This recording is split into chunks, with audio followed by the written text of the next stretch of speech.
All right. Welcome to our number 2 Gold Star School Leadership Edition.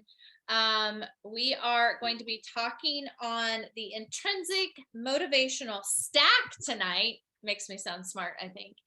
Um, and we are getting started with our 21 hard challenge. So, how this works for those that weren't on last week, this is the tracking sheet. I can email it to you.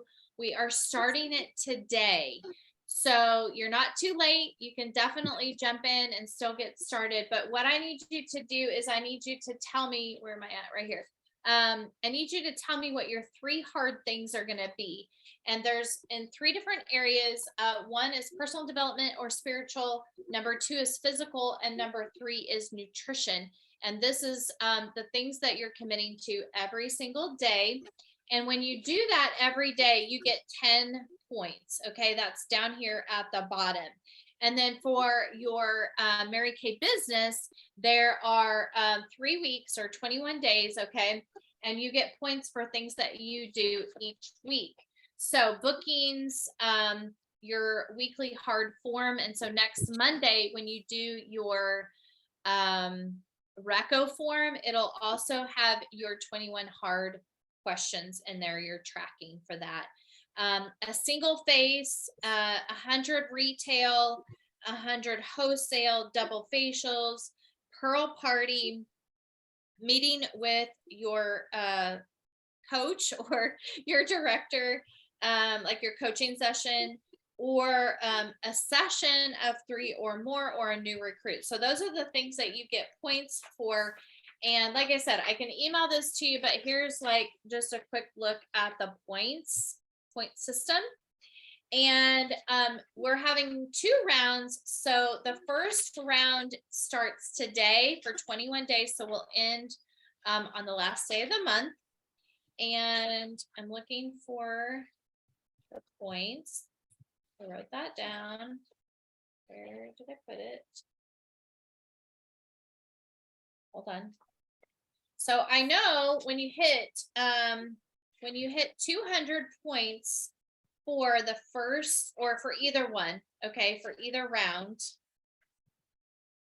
that is basically 66 points a week, okay? And honestly, if you do your 3 hard things every single day, I mean, that's your points. Now, hopefully you're going to also do some IPAs, but this round, I'm, making that pretty easy to do, just getting in the flow of, working your business and doing your 3 hard things. Okay. So your goal is to hit 200, 300, or 400. All right. Round 1. And then round 2, we're actually going to add the rounds together. So it really doesn't matter how many points you earn each round, because we're going to add them together. But when you total 400 points, you're going to get that extra training with Kevin Keppel in December. Okay. You're going to get that specialized training with him. That will be an hour. And that's normally valued at $1,000 for a coaching call. So, I mean, that's a one-on-one cost for a one-on-one. So that it's a pretty big item. Okay. When you hit 600 points for the 2 rounds, you're going to get reimbursed for your Strength Finders test. And so hopefully, basically, we want you to try to do your Strength Finders test by November 1st. Okay. Because in November, we're really going to get more specific with your individual strengths and what that looks like. So at 600 points, you're going to get reimbursed for the test. And then for 800, you're going to get your 34 strengths unlocked, or if you've already unlocked them, I'll reimburse you, which is a higher value of like $50. So I can't remember exactly what the total is for that, but that's going to be well worth it. And when you attend all 8 leadership trainings or at least watch them. There will be a special gift for you for doing that as well. So that's just a recap on that. I will have that information in print. Hopefully in a few days. My virtual assistant is just a little bit behind. Well, and I was behind before that. So anyway, that's that. Does anybody have any questions before we jump into tonight's training? Jen, you probably said this, but I totally probably didn't hear that. So that weekly number 21 hard form, what does that mean? Just completing this form? That form, but more importantly, on Monday, when you fill out the Reco form, there will be a 21 hard section for you to give me your numbers for the week. Got it. Okay. Thank you. So this form is for you to track, and then you're going to transfer this information for the total for the week for me on Sunday night or Monday night. Okay. I didn't piece that together. I heard you say Reco form, but I didn't piece it together. Okay. Thank you.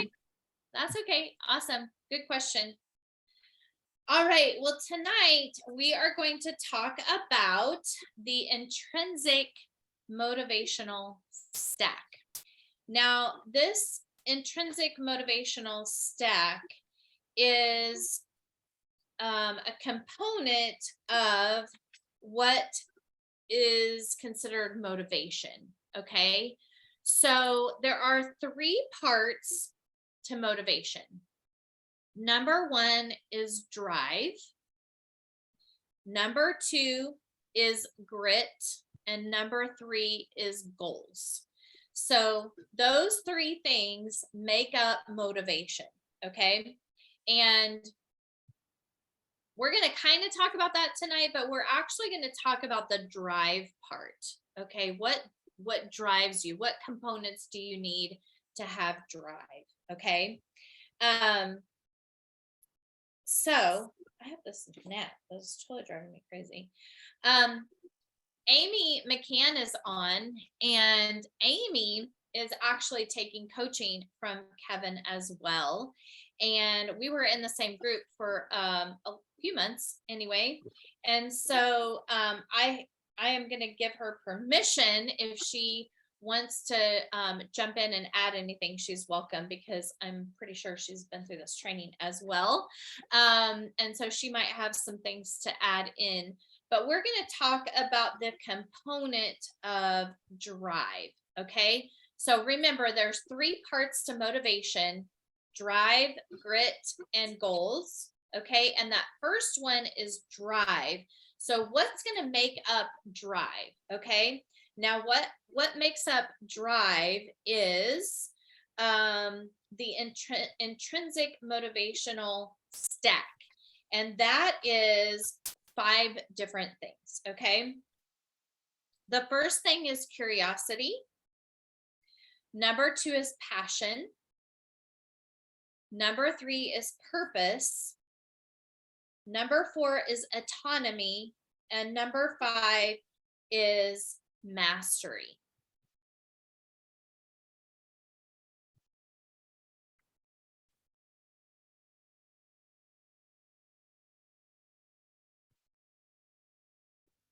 Okay, so Can you say them again? Yes. Number 1, curiosity. Number 2, passion. Number 3, purpose. Number 4 is autonomy. Autonomy is like freedom. And number 5 is mastery. Those 5 things make up drive, which is the first component of motivation. Is everybody with me on that? It took me some time to kind of understand that. So if you don't understand, just type in, because probably other people have questions too. Okay.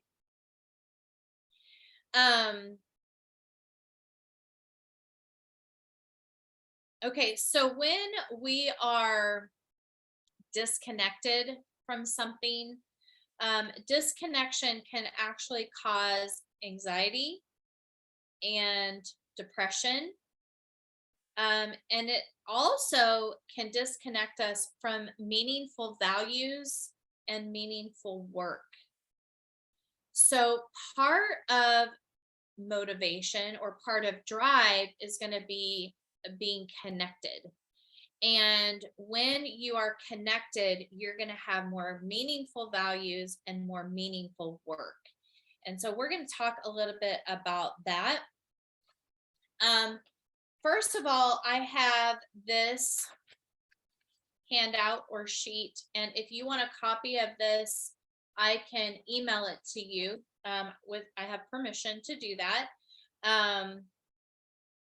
So I'm just going to kind of read this to you. The very first component of drive is curiosity. Okay. So let's talk just a little bit mostly about curiosity. All right.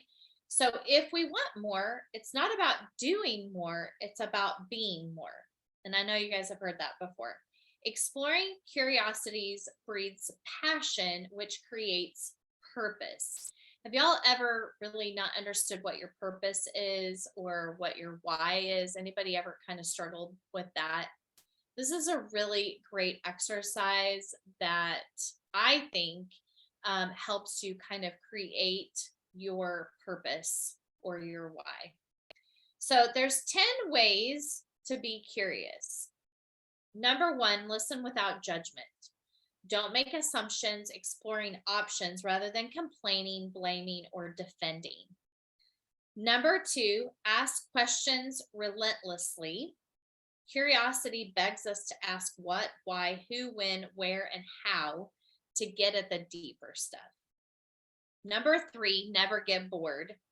Curiosity always finds something interesting to explore. Number 4, willing to be wrong. Cultivate a sense of being open to others' opinions. Live to create instead of being right. Number 5, naturally empathetic. Empathy helps you connect with your customers and prospects in a natural and authentic way. Number 6, stay in the present. When you are curious, you'll be better able to take in everything that is happening. Number 7, aren't afraid to say, I don't know. It's more important for a curious person to learn something than to look smart. They're always seeking knowledge. Number 8, make time for curiosity. Curious people make time to be intentionally curious. Take 1 day a month to think forward 3 years, to question your goals and assumptions. Number 9, are self-motivated. When you're consistently interested in new things, you make sure to put in the time and effort to learn about them. You do this because you want to, not because someone told you to. Number 10, love to learn. Curious people are avid learners.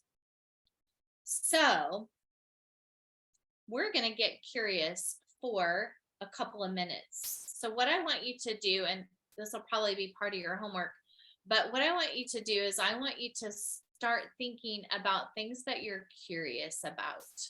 Jen, Okay? I missed 4 and 7. I'm so sorry. I'm No. writing as fast as I humanly possibly can.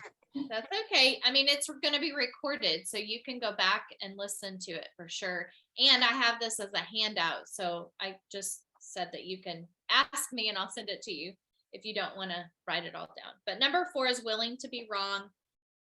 And number 7, aren't afraid to say, I don't know. Okay. So writing down 20 things that you're curious about. I want you on your paper to write 1 to 20. And I want you to imagine if you had some extra time on a weekend to read books about it or search on the internet to learn more, maybe go to a lecture, listen to a podcast or two, and have a conversation with someone in the know or whatever subject you're curious about. what kind of things would you be curious about? There is no right or wrong answer. Okay. What kind of things are you curious about? Okay. Be as specific as possible. If it's vague, it's not going to be super useful. Okay. So be as specific as possible.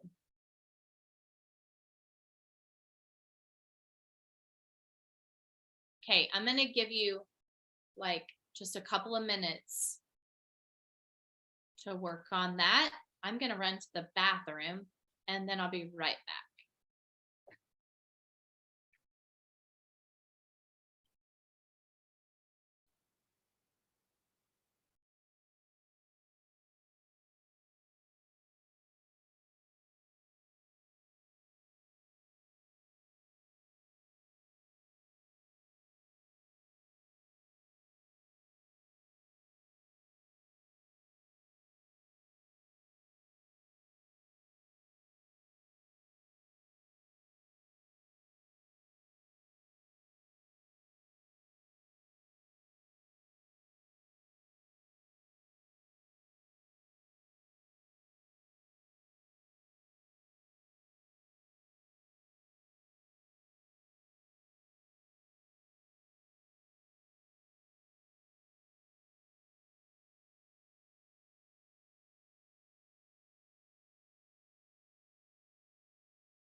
Okay, you guys can keep writing if you want to, but I'm going to kind of finish a little bit here.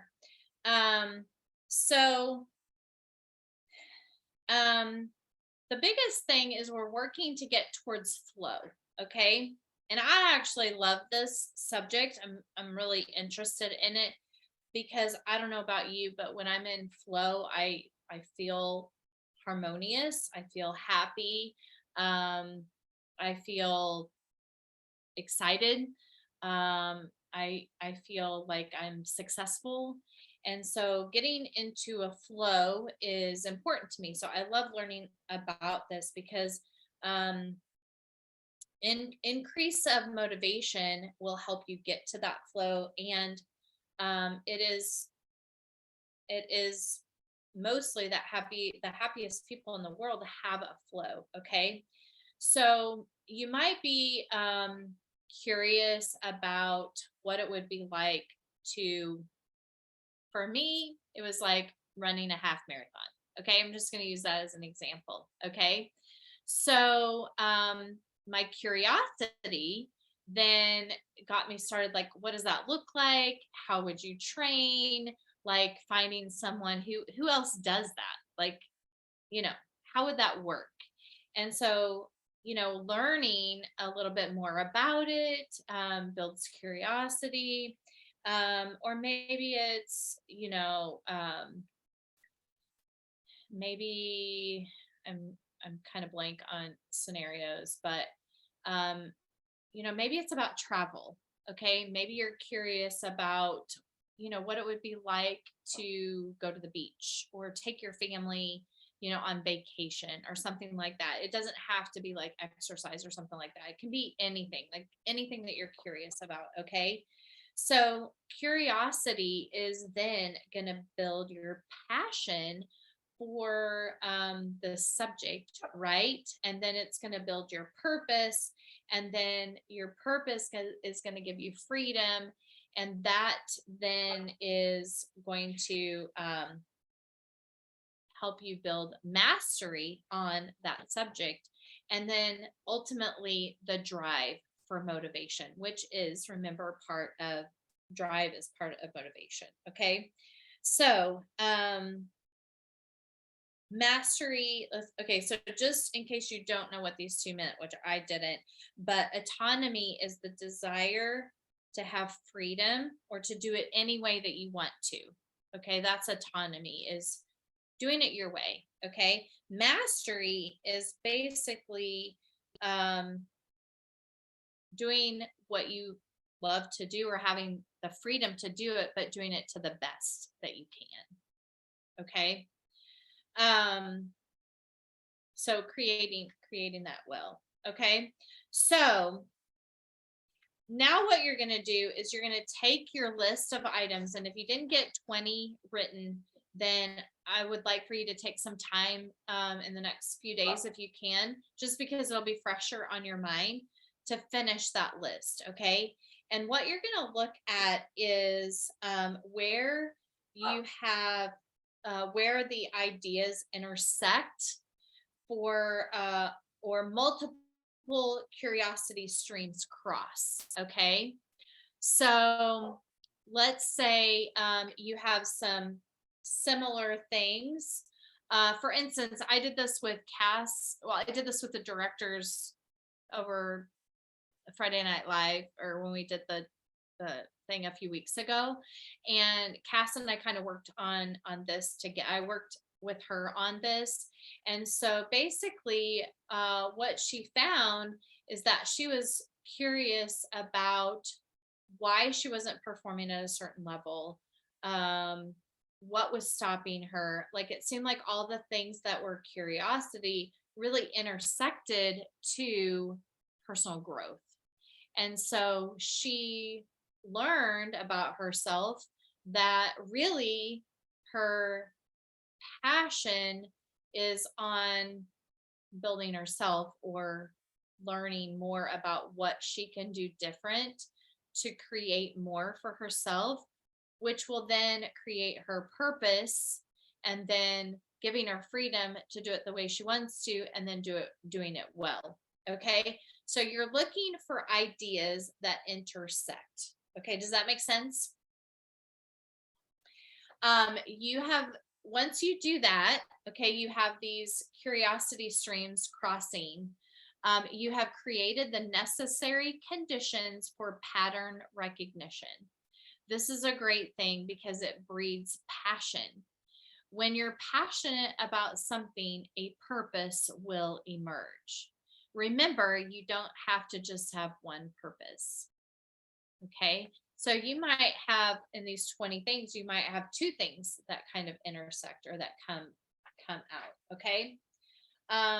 So that's your homework, is to finish your list of 20 things you're curious about and find where things intersect.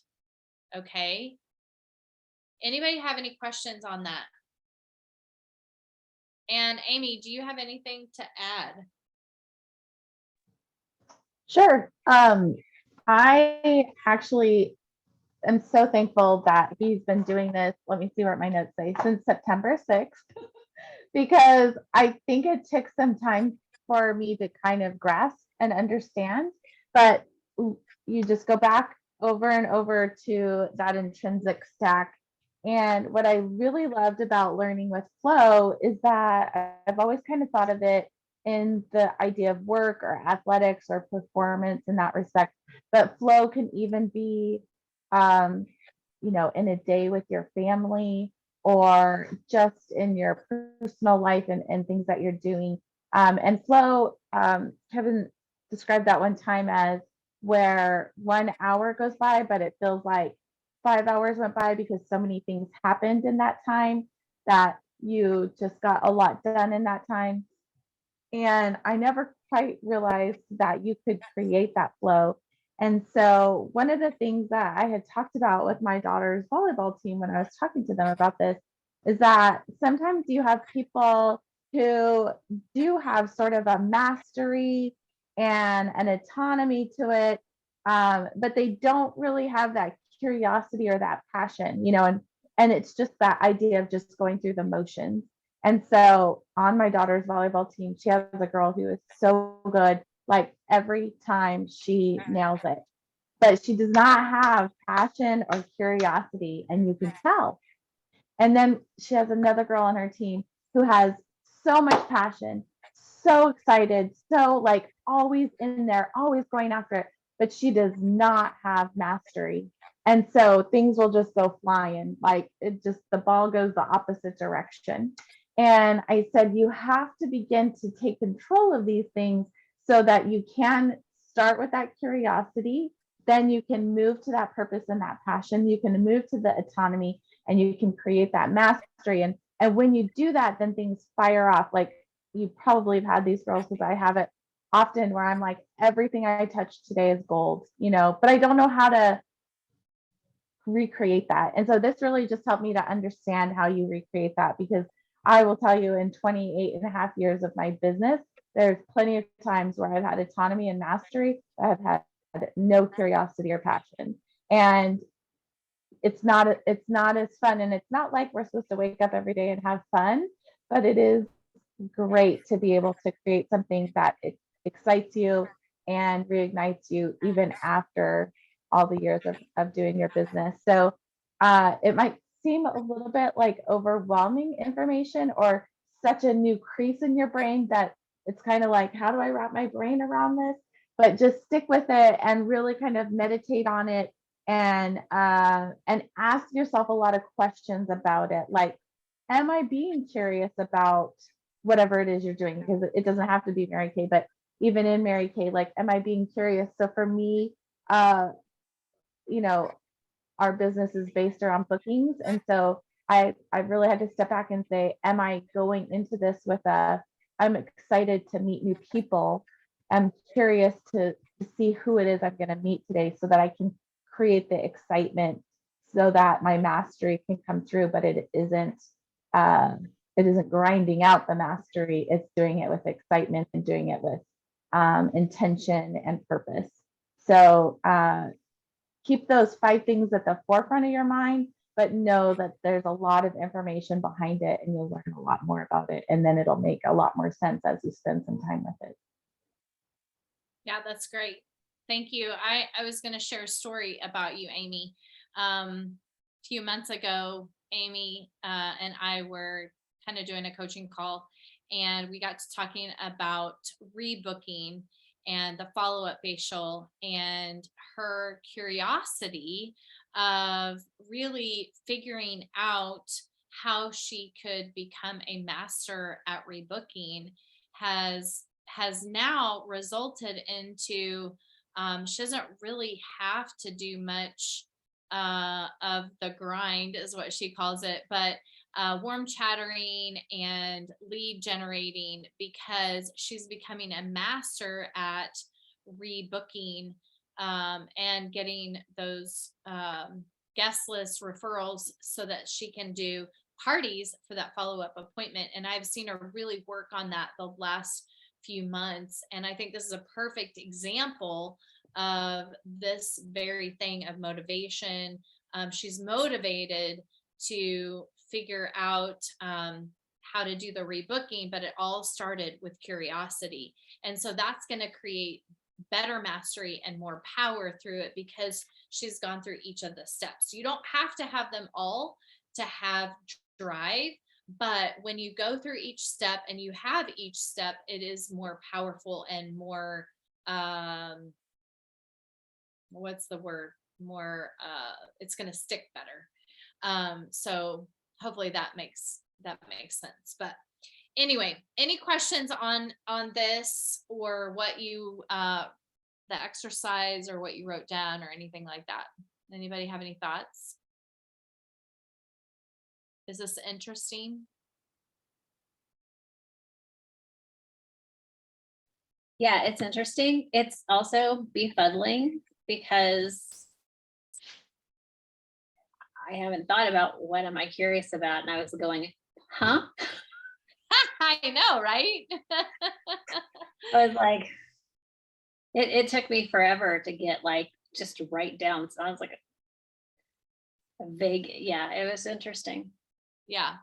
And I'm on You're 9, and it's interesting how I can even see a flow change of what, like the first thing I wrote down to where I'm at with number 9, you know? Yeah. Yeah. And it does take some time. That's why I didn't want to pressure you to like figure all that out tonight. Because I want you to kind of meditate on this and let it kind of, you know, soldier, or what's that word? You know, simmer in your brain. And what was really funny is when I was doing this exercise with the directors, and specifically Cassandra, afterwards we spent probably another hour of just kind of going through this. And all weekend I kept catching her saying, I'm just curious about, and she was like, oh my gosh, I am curious, but she didn't think that she was curious about that much, but she kept using the word, I'm just curious why, blah, blah, blah, or whatever. And we got to laughing because she kept saying that. And you probably do it without even realizing it during the day, even in your mind, like, I wonder this, or I wonder that, or I'm curious about that. And so it's just taking that curiosity to the next step of, you know, creating and building that passion and purpose.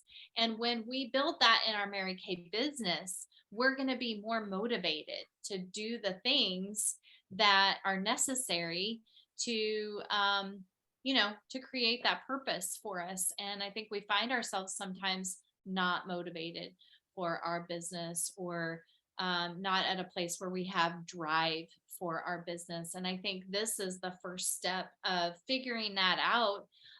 What's driving us, what's motivating us to work our business or do our business. And so yeah, I think it's interesting. I've really loved learning more about it. And obviously, I mean, I'm just learning it too, so I don't have all the answers, but I'm definitely learning. And learning for me is on the bottom of my 34 strengths. I don't really know why, but I never really liked school. But so that kind of tells, but I am curious about a lot of things. I ask a lot of questions. I'm curious about people. I don't know if you guys know, but I always ask questions a ton. And so that's been really fun to like figure out, okay, well, that's just part of my DNA. So anyway, any last questions or comments? Everybody understand? I do feel like with curiosity, we do have to spend some time, because when you realize that you're getting curious about something, you're actually problem solving, which is my number one strength. So that's where my mind always goes. But the opposite of my strength is that I can overcomplicate a problem so that I can solve it. But when you get into curiosity, it does simplify things. And so you said it's not about doing more, it's about being more. And so it is so true, because when you're curious about a problem, then you're not over solving the problem. You're finding that sweet spot, because the sweet spot then stacks with all the others, and it creates something that becomes very it's that flow. It just kind of pours out of you, and it's effortless but not without effort. And so Right. I think that that we have to do the hard stuff now and kind of dig through that, because once you sort of see that pattern, then things will start to fire off like crazy. It'll be so fun.